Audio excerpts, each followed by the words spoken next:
So it's noon, I see, so we'll go ahead and get started.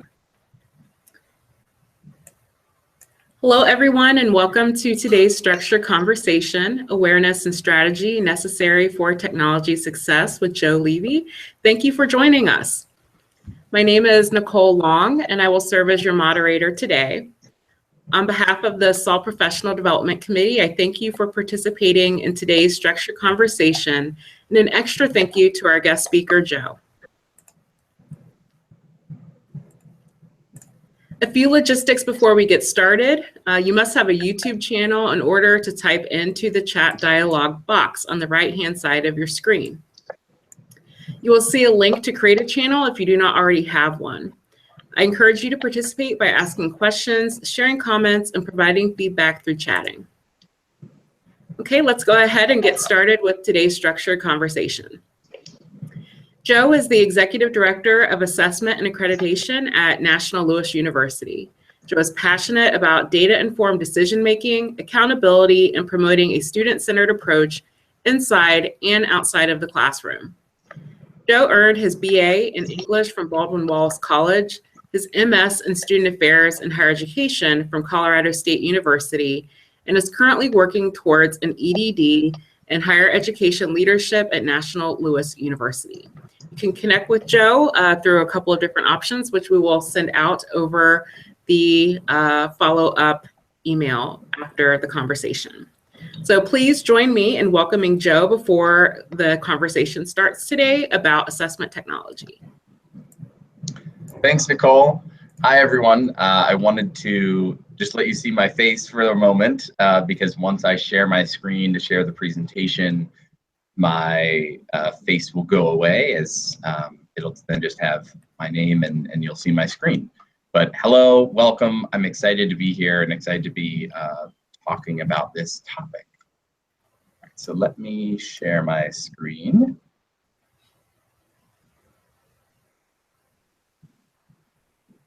Okay. So hopefully you all should be seeing a black screen that says awareness and strategy necessary for technology success.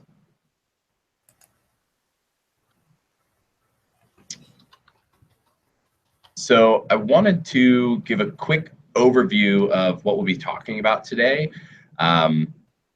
We will do some context setting just for the topic in general. I'll give some major points for consideration around education technology, recommendations for the investigatory process. So if you've already considered all these points and are ready to dig in, some recommendations there, as well as some resources. I must say up front that a lot of this content is pulled from an article that I published with AALHE in their summer intersection publication, which is one of the resources that I'll get to later.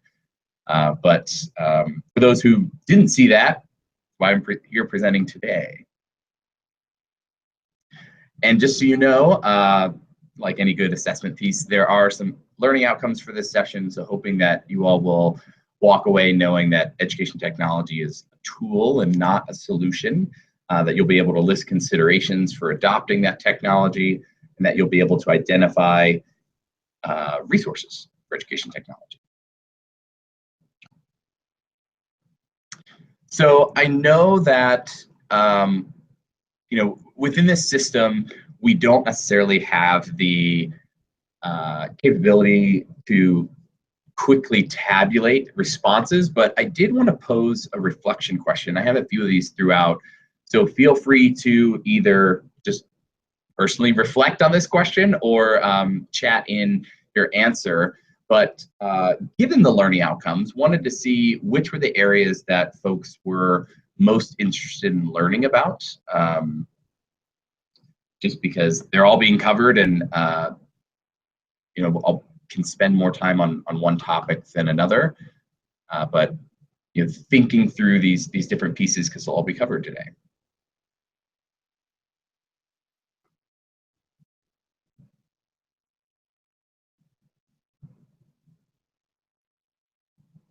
And I know there's also a bit of a delay too, as Megan just commented that she just created a channel. So so I'll be patient and acknowledge and that folks might not be able to chat as readily as they could otherwise if they have to work out the logistic piece. But if nothing else, consider that element. All right. Folks interested in multiple views, which is good. Hopefully, you know, the content will all be relatively of interest and applicable. All right. So let's set some context. So why are we talking about this in the first place? Well, data is everywhere, as we know, and technology has a number of benefits for assessment work, as I'm sure you all may be aware of. And it's enticing to think about leveraging technology to ease manual efforts, save time, as well as be able to tap into or have more advanced analysis or storage or reporting available for you. Now, aside from what we may be thinking, there's also a lot of information out there and things that are being told to us. So these are all just headlines of recent articles, as well as information pulled. The last one's information pulled from a specific technology site where, again, if you look at the language, it's talking about technology as a solution. And you know, people want that, and people also want to know what works and what's going to help them. So before getting into a piece around some myths with educational tech, I just wanted to see where folks are, which best describes you or your campus. Are you doing a lot of manual work and not really considering or not considering changing that? Are you doing lots of manual work but considering educational technology to help? Are you in a place where you've recently adopted or built educational technology to help? Are you using educational technology but considering replacements or additions? Or are you using your educational technology and perfectly happy with what you're doing?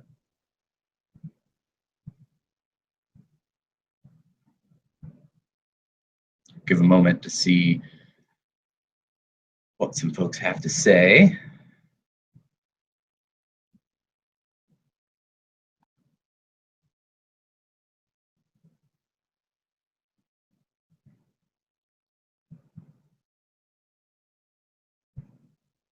And I know you can also potentially be in multiple places given the type of educational technology you're thinking about.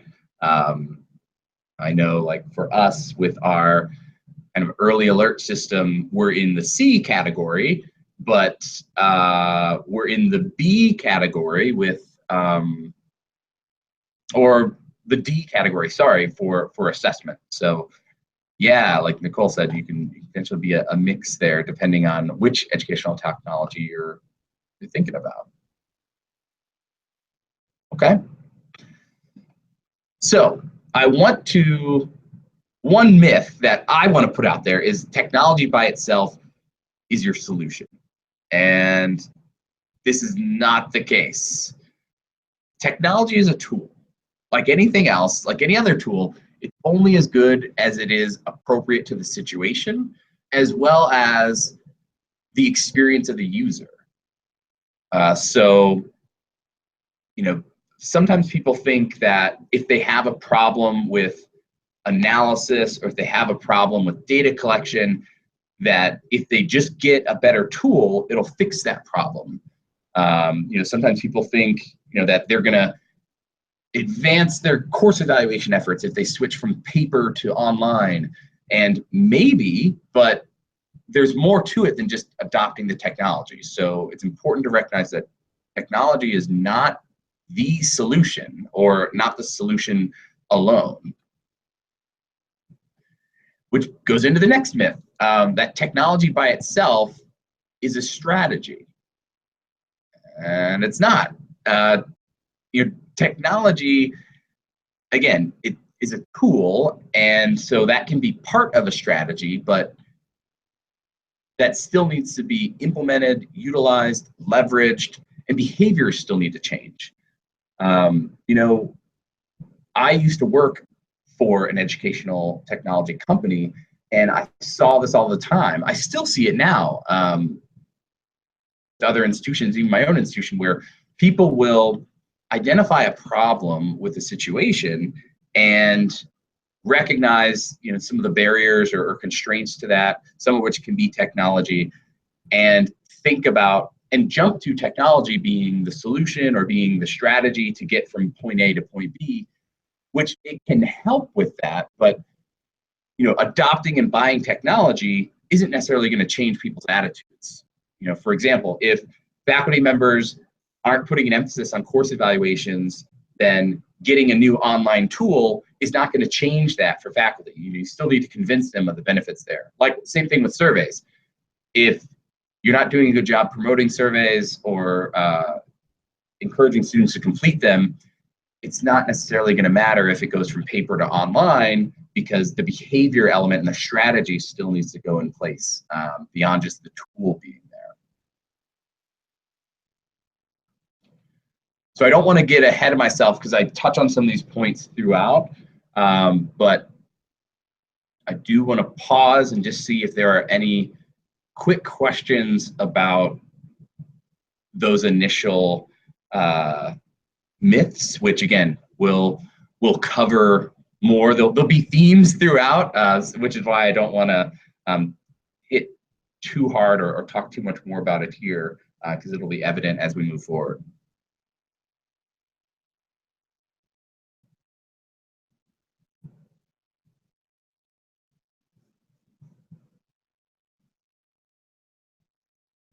Okay.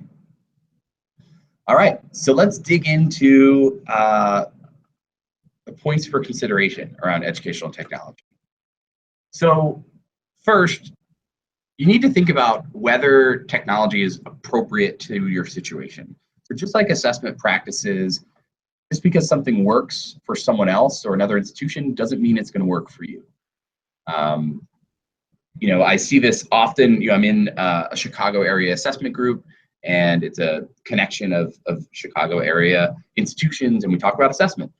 But we had a session where people were sharing about their educational technology, and some people were quick to hear that if something was working really well for another institution, they were thinking, oh, well, then that must be a great product, and that must work. That's probably going to work great for me.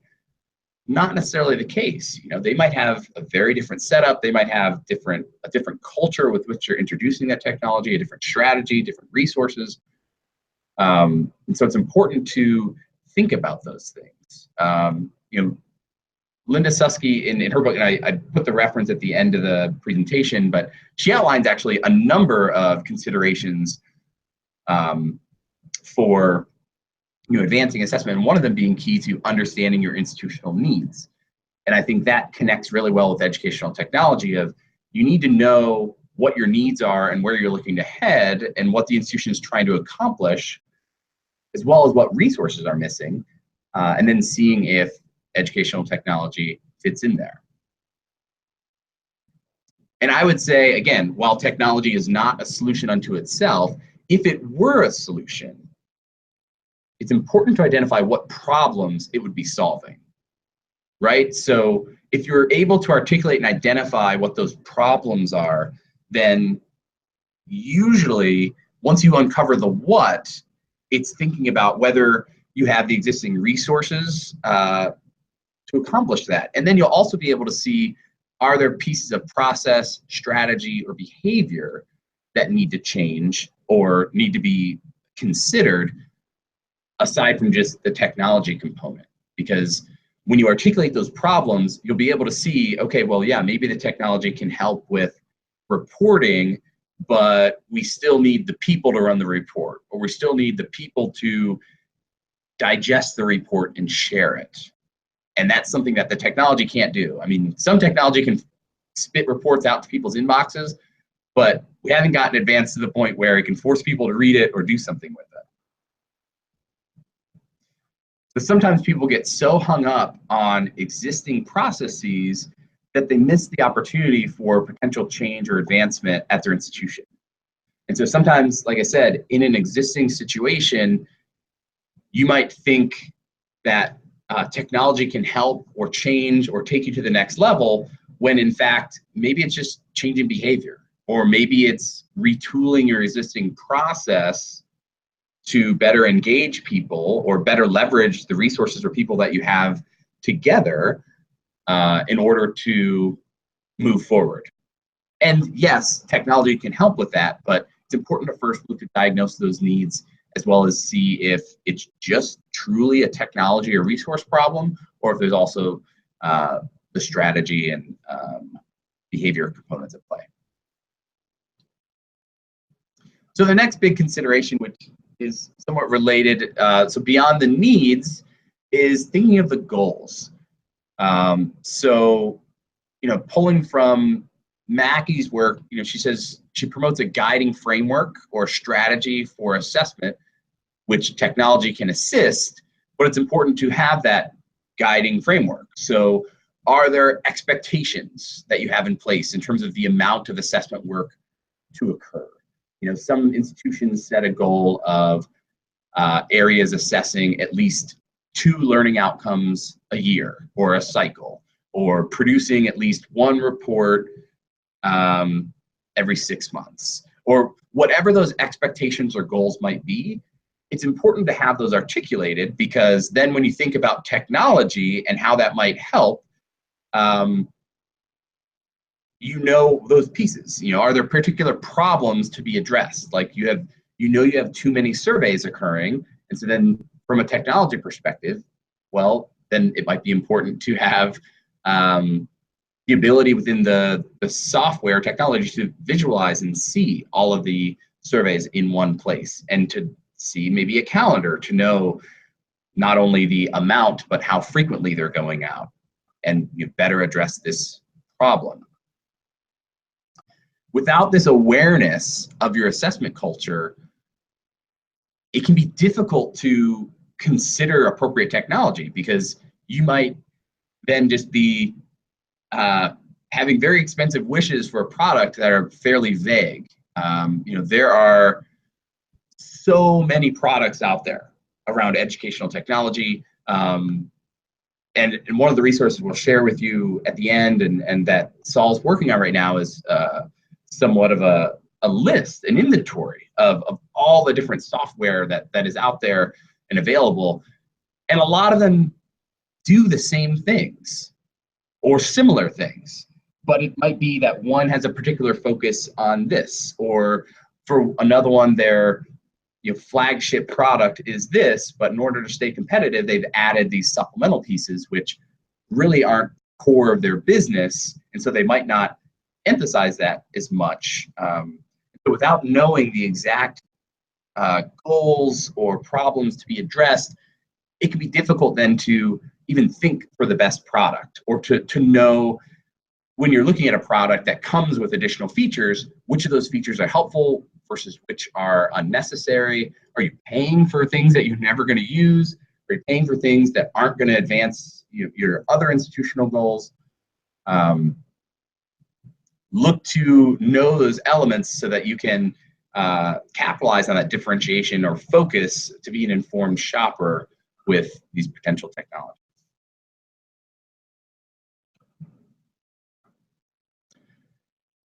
Commitment for work is another piece. So this stems a bit to the strategy component, and Yowzi, Elsner, Bentram, and Henning, in their Coordinating Student Affairs Assessment book, remind folks that while there is a growing responsibility to adopt and use educational technology, the primary responsibility of assessment folks is still to do good assessment work. And so, I think, again, sometimes, even from an institutional perspective, they can prioritize knowledge and use of technology and think that is a big solution, and not prioritize good assessment capacity or skill sets or knowledge or resources in order to then best leverage that technology. Good assessment work is not, good assessment work is possible without expensive or complex educational technology. May not be the most efficient, but it is possible.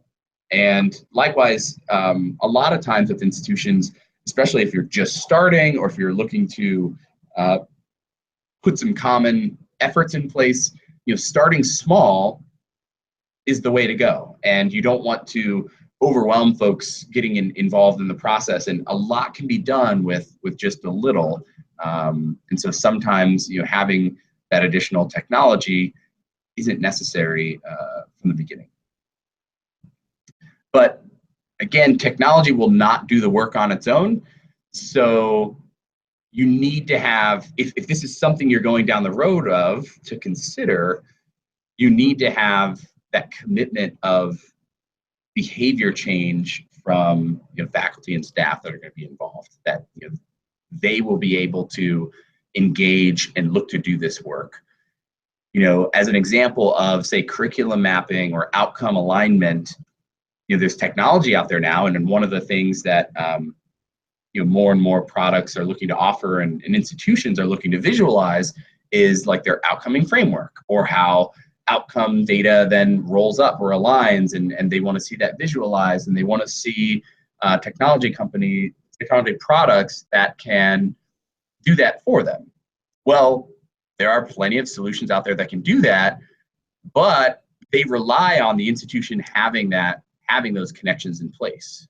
They will visualize what you have in place. And so if you don't have that framework, and if you're not maintaining and reviewing and updating that framework, then you can't rely on the technology to help with that. And so while the technology products out there will visualize and help with those things and enable that type of reporting, that's wholly dependent on your staff and faculty maintaining that content as interventions change, as outcomes are tweaked, as targets change. So certainly a piece to think in mind, to keep in mind here around what technology can do, what your needs are, and the behaviors and responsibilities that need to be in place. It's really important to communicate and build the capacity around assessment practices in general, let alone around the new or specific technology. Because if folks don't buy into the necessity of the practice, then they're not going to fully understand how or why they should utilize any associated technology. And misconceptions or misunderstandings here can result in the lack of value, meaning, or respect for the technology, as well as the practice or the work itself. So again, if somebody is new to, say, building a survey for their area, and they've never built a survey, they've never done assessment before, and you need to cover the ground of that information, as well as sharing with them this new technology that they're going to use and how they can build a survey in the system and what that looks like and what the processes are there, that can be very overwhelming. Likewise, maybe if they've done surveys in the past by paper, they might say, well, why would I use this system when I can just do it this way? And perhaps part of that is because their initial survey or their survey knowledge isn't where it should be, and you need to develop that capacity first, and then reiterate how the technology could be of assistance. But again, this idea of focusing on the commitment and the capacity of the people that are involved and willing and able to do this work, so that the technology can support. And so the fourth of the considerations is commitment of resources. And so I know resources can include people, like the last one, but this is especially important where, if you know that you have a need, you know that you have people that are willing to do this work and that technology could help them, you need to know if you have the financial resources as well as the time in larger strategic efforts, as well as commitment of, say, your IT team to adopt an instrument, to purchase an instrument, or if you're building it in-house, to have the time and effort to develop an in-house product. And are there people like from a people perspective, do you have folks whose responsibility and capacity will be to support the adoption and execute on its use? Or, sometimes people are able to move forward with a product and purchase it, but then realize that nobody quite is assigned or has the responsibility to own or coordinate that product. And so then, failure can happen in terms of the institution not fully leveraging it, you not being able to meet your goals. An allocation of resources can also demonstrate institutional commitment. So if we've already gone through this process of identifying our institutional needs, having a strategy, knowing that people are willing and able to commit to the work, but the institution isn't willing to allocate the funds for it, well, then we need to look at the institutional commitment there. And it's not always down to funds. And again, this is where sometimes the institution can be committed to change and advancing in the respective, whether it be assessment or reporting front, but maybe they don't have the money. And so you need to think of other efforts or other ways to go about it. But you should know from a resource perspective what commitment looks like there before you get too far down this road and either be focused on you have to have a certain technology or that you can only move forward in that way. And so certainly look to consider the alignment and the congruency between the institutional needs, strategy, and resources. And again, resources can be a lot of things. It can be money, time, staff, capacity. And if any of those pieces are off, it can result in problems as you look to move forward down the process, as well as it can result in frustration for the folks who have these needs or are trying to lead this strategy, but you don't have another piece of the puzzle.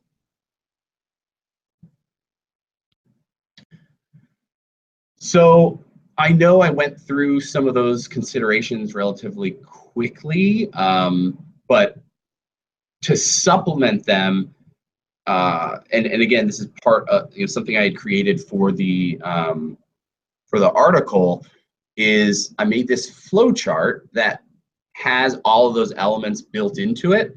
And so this is a good personal check of, am I or is our institution ready to consider educational technology? And so I know the writing is a little small here. And so I have a couple other slides here to zoom in on this. And then after I go through this flowchart, I'll pause and see if folks have questions or comments about the considerations. But this flowchart might also help reinforce some of those pieces. So first, at the very top, does your institution have specific needs to address? So if you're thinking about technology, what are the specific needs that you have that technology will help? So do you have those? If no, then stop going down the path of thinking about educational technology tools. If you do, great. Then the next question is, can you articulate those needs? And so if no, well, either articulate them or again, stop. But you've already said you have them, so you need to articulate them. And then once you can articulate them, you go to the next question of, do you have clear goals or strategy to guide the work? And so that next one is here. So do you have clear goals or strategy to guide the work? If no, identify goals or strategy to guide. Because if you want to keep going down this path, you need to do that. Otherwise, you can always abandon. But once you have those goals and strategy identified, you move on to the next piece, which is, would new resources be needed beyond the existing technology to meet your needs? If no, then you can adjust your existing process or strategy to use existing talent and resources. If yes, then you move on to the next piece of institutional commitment. But again, the top piece here, the clear goals and strategy, you should have those regardless of whether you're considering educational technology. You should have those just as an institution of where you're looking to go with assessment or with your department or with your division. So that's why there's not necessarily a stop out there, but certainly then considering whether new resources are needed beyond existing technology, because sometimes we get so focused on the technology we don't think about the process or strategy employed around this work. But looking at the next piece of, is there institutional commitment beyond financial to execute the associated work? If there's not, then the question is, will the technology or vendor do all or most of the associated work?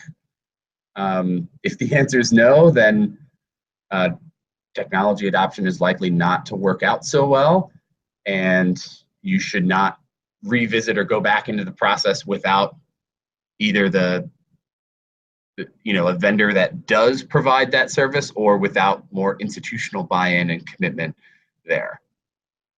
But if you do have the institutional commitment for the associated work, then you then go down to the last question, which is there then the financial commitment? So if there is not, consider free or open source technology, as well as your internal talent, faculty and staff who may have tips and tricks and skills to help here in order to progress towards your goals.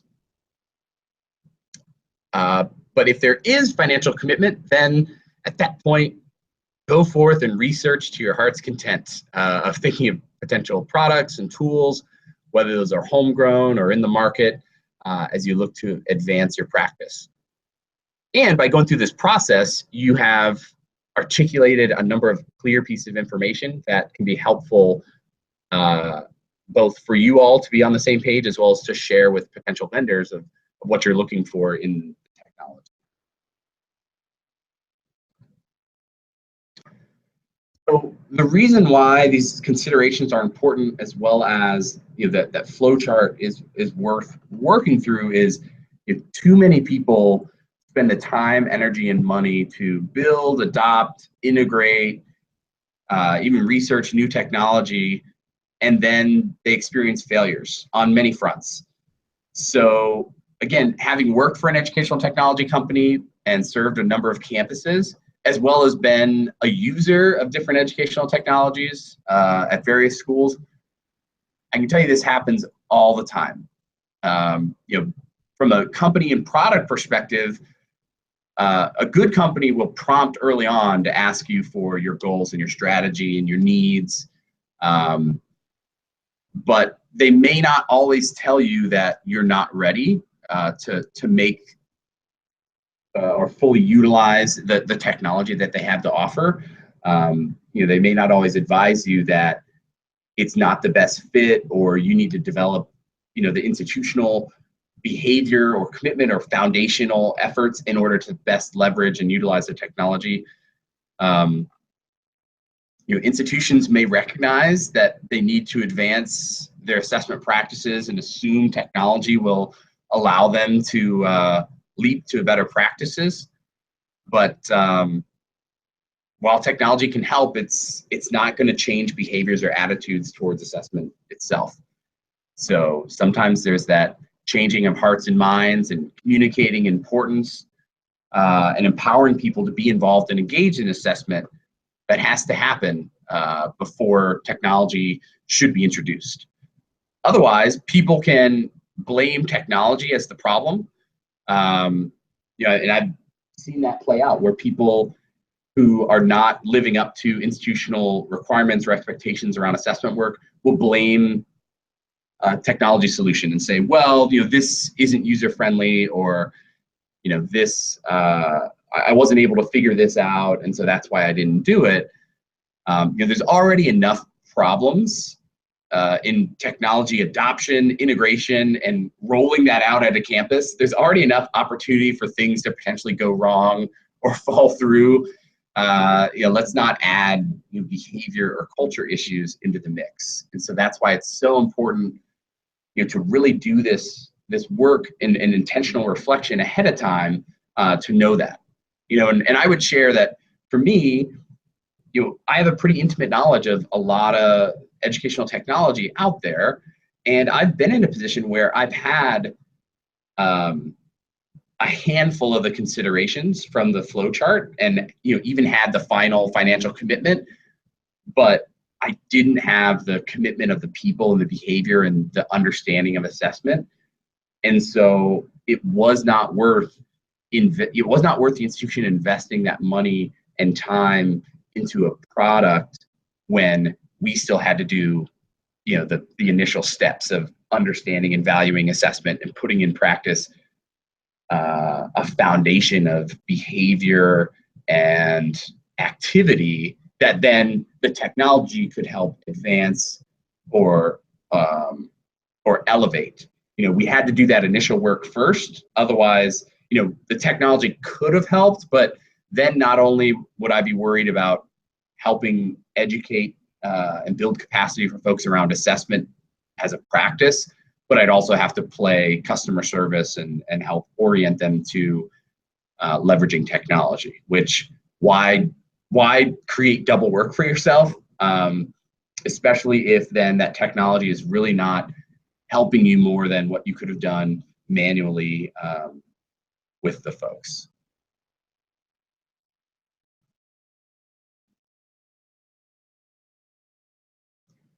So before I transition, the next section is about, if you go through the flow chart and you're ready to go, you have all the commitment, you're ready to investigate technologies, I have some tips and things to think about. But before we get into that, I wanted to see if anybody had questions about the consideration pieces.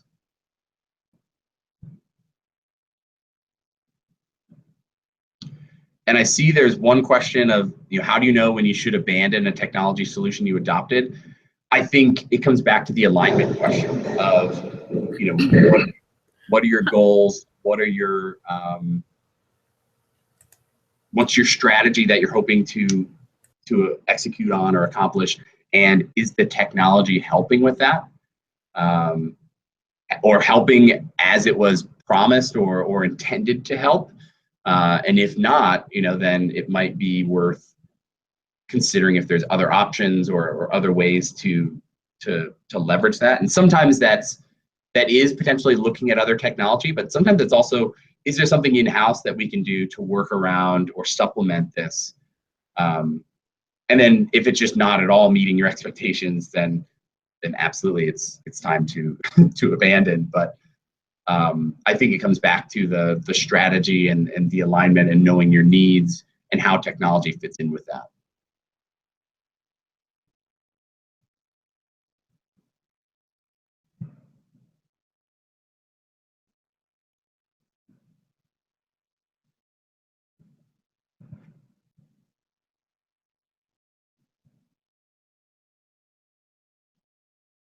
And yeah, same with the other question of what are some tips for evaluating its efficacy within your organization?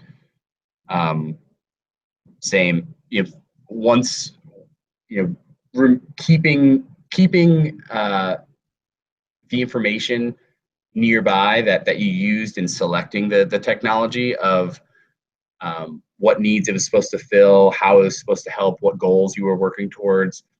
And just as you would for your respective area of reflecting on your strategy or goals achieved, doing that and thinking about it from the context of the pool and resources available, and did the technology assist and to what extent, and knowing whether or not that's something that could be further leveraged. I know, again, both from a vendor side as well as from a user side, a lot of institutions don't fully leverage the technology and the educational technology and support that they have available to them. and they don't necessarily always ask the question of, could I be doing more with this? Could we be further leveraging tools available to us?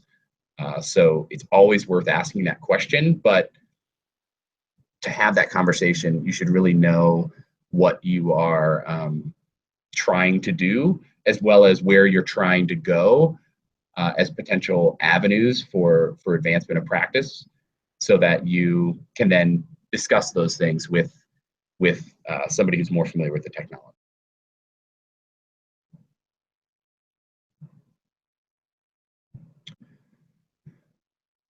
You know, the question of, do you have thoughts on institutions having gatekeepers to purchasing these kinds of technologies? I think, I mean, I'm not anti-gate. Like, I think more than anything, that's just helpful to ensure a process and ensure that there's, that people aren't just buying or utilizing technology without people knowing. I've been at different institutions where I've tried to determine how, say a survey's sent out, and people can't even accurately say what survey activity looks like at the institution, because they can't account for all the different systems or platforms that various faculty or staff might be using. And likewise, especially if they're being paid for, certainly a college or a department or office or division has their budget and they can use it as they see fit. But from an institutional perspective, it doesn't make sense if the institution is paying multiple fees and has multiple contracts with multiple similar educational technology tools, when you could pay less money for just one tool that everybody could access, or maybe the same amount for one tool that has even more features that everyone can access, and creating some equity in terms of, some people having full features versus other having limited features because their office could only pay so much for their product. So I'm not, I think it's important for institutions to have an intentional process, and I think gatekeeping can help with that. I can see where it can also be a frustration, because if the gatekeepers don't appreciate the needs of the respective area, then they may not approve such a purchase. I'm thinking cynically of, say, an academic affairs entity that doesn't maybe value or appreciate student affairs and their role in assessment, and so why would they need technology for that? But again, I think if an institution does the work and articulates the need and the strategy and can align it to institutional values and goals, I think it's hard to argue with that. But I'd actually lean more towards there being some type of gatekeeper, or at least formal process to go through in order for the institution just to be both financially responsible, as well as from a practice standpoint responsible, and making sure that we're being intentional in the technology that we're introducing. Because just as people can have initiative fatigue, they can also have technology fatigue of, well, we did this through this system this year, and then we had to learn a whole new system and put this information in here this other year. Or going from one office to another and having to learn all these different technologies and have all these different logins. Where we can simplify and where we should simplify, it's recommended. Good questions. And so I'll save some time at the end for questions as well, but want to keep moving along. So you've gone through the flow chart, you're ready to go, but you're not maybe sure where to start. So first, you articulate your situation. So if you've gone through the flow chart, you've done a lot of this work, and you know your institutional goals, your strategy, how you're looking to advance your practice, and how technology fits in with that.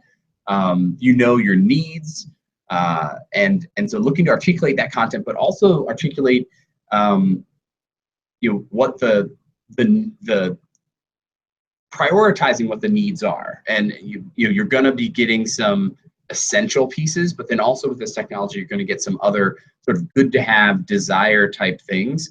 And you want to prioritize and keep the most important things at the top of your list, but those good to have or nice to have elements are also good to keep in mind, so that as you're considering different options, you can see how many boxes are sort of being checked by the respective product.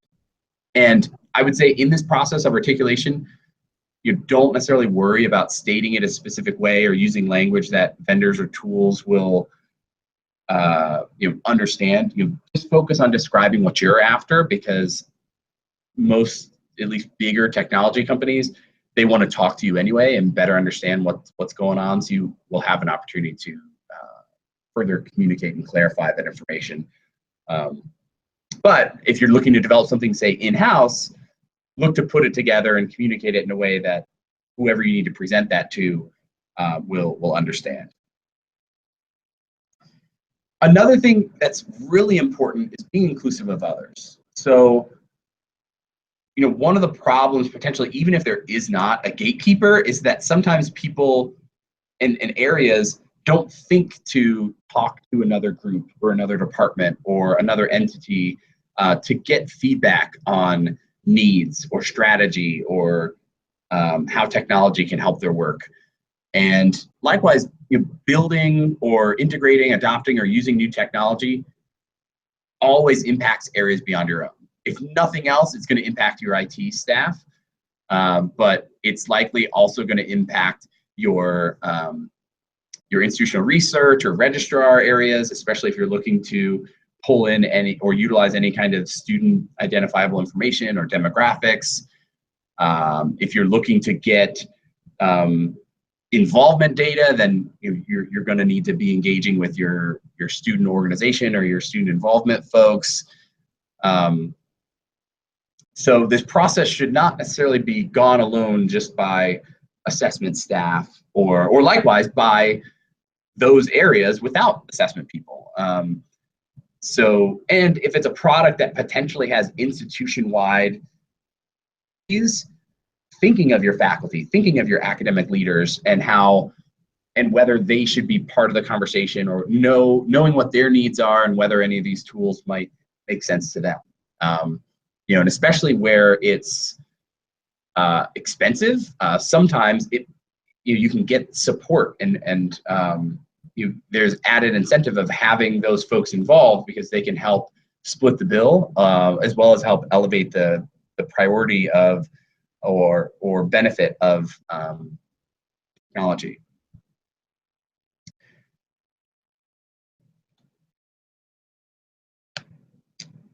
You also need to do your homework. So, like I said, there are so many different products and types of technology out there. There's also a ton of open source products that and strategies that you can leverage.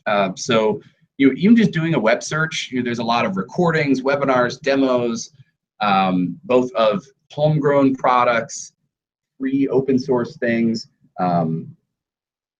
products for a fee. So do your homework, go out there, check things out, and looking to make sure you're talking internally about who else can maybe help with that research, or can help with looking into different options to help sort of divide that load.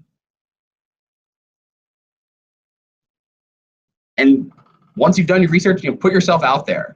Submit a request for information or a request for proposal to companies or products you're interested in, where you can ask them to answer your specific questions. If you're engaging with multiple companies, look to be consistent so that you're asking them the same questions so that you can compare across them. Definitely check with your institution, because sometimes if you're doing, if you're purchasing technology, the institution might have rules or requirements of engaging with at least so many different vendors or options. So certainly look to check on that, as well as if they have parameters around what that process looks like. And even if it's something that's a homegrown option, make a pitch to the decision makers of why it's important, the benefits, what would be required, how much it would cost, and timing and effort around it.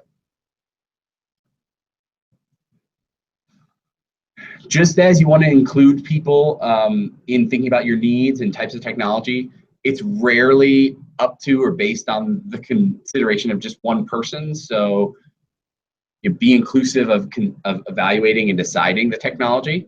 I've seen institutions build rubrics or surveys so that as they get information from different types of products, or as they view demos, that they're capturing the feedback from multiple people who've been involved in the process, or who would be involved or engaged with the technology that's adopted.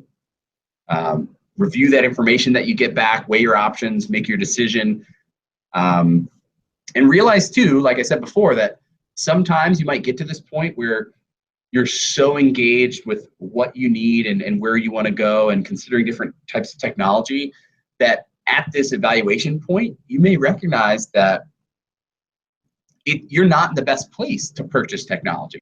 Maybe it's because you're not ready and you need to focus on your practice first, or your efforts, your strategy. Or maybe it's that you don't yet have the money, or some products even have like specific timelines of, well, if you want to adopt this product, we try and bring people in, bring institutions in cohorts, and so these are the specific time periods. So be aware that sometimes when you're ready to go, that the process could stop for a variety of reasons. So don't necessarily be surprised about that, and certainly better to find that out before you sign a contract and before you get too far down the road.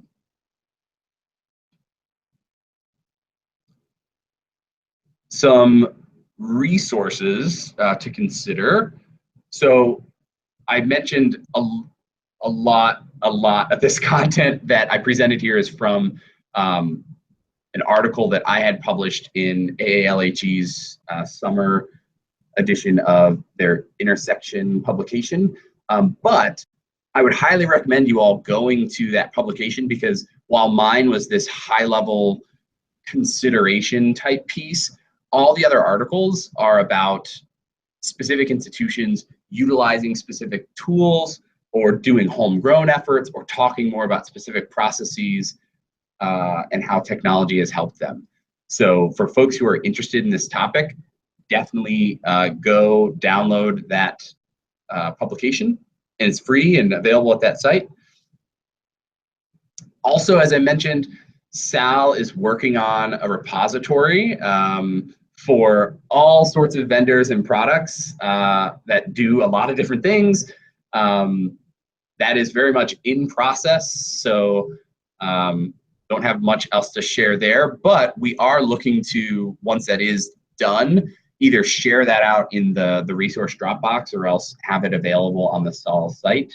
But the External Relations Committee is working on that, and so that can help with the research phase for folks.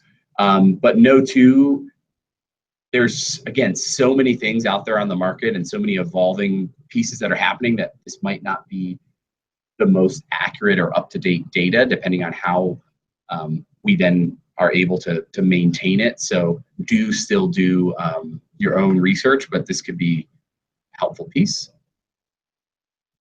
Conferences. Look to explore the exhibit hall for more than just snacks and prizes. Talk to the vendors, ask questions, get a feel for them in person, because a lot of times when you're trying to engage with them on products, it's over the phone or through a webinar. So take advantage of the time when you can to engage with them in person, and recognize that a lot of times they're people who have either been in the field and now work for the company, or vice versa. Maybe they're eventually going to go back into the field. So they're not all business or sales people. So they understand what institutions are going through. So don't hesitate to go up, and there's no silly question. Look to engage with them. Also look to engage with your colleagues. several, every institution is using some form of education technology, even if it's just a student information system. So reach out, talk to one another. Don't forget to look at listserv archives and send messages and do outreach when you have questions or considerations around educational technology. Right. So, have a few minutes left. Here are references I used in the presentation. I did not cite my AALHE article, but I linked to the publication so you all can see that. And basically this presentation covered it. So wanted to see if there are any final questions.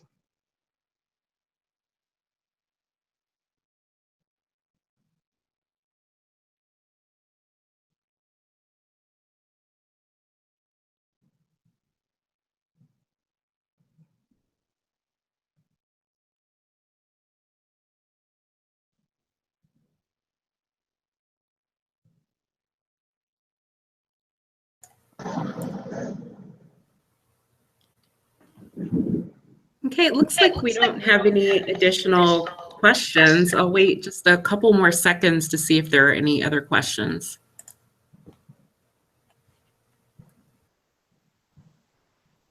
Stop sharing and bring my face back.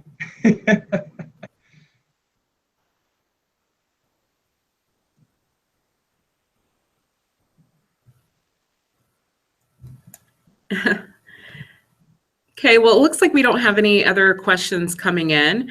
It's great to see you again, Joe, instead of your PowerPoint. So as we conclude today's session, thanks again, Joe, and the SAW Professional Development Committee for their help in bringing you today's conversation. A recording of this conversation and associated materials, along with a link to provide feedback, will be shared with you tomorrow. So thanks again for joining us and have a great day. Bye, everyone.